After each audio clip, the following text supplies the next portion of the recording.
কিছু মানুষের নির্বুদ্ধিতা আর বোকামির জন্য আমরা শান্তিতে থাকতে পারি না।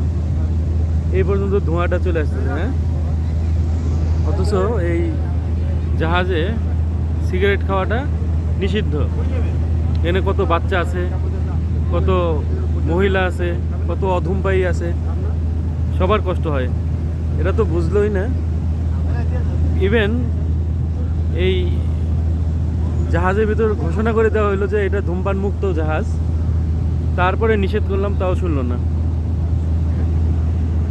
এই সমস্ত নির্বুদ্ধিতার জন্য দুনিয়াতে অশান্তি লেগেই আছে। মানুষের ভিতরে মানুষ কত ধরনের সমস্যা। ধূমপায়ীরা হচ্ছে 1 নম্বর স্বার্থপর, 2 নম্বর হচ্ছে বুদ্ধিহীন, বিবেকহীন এবং নিরেট ব্রেনলেস পারসন।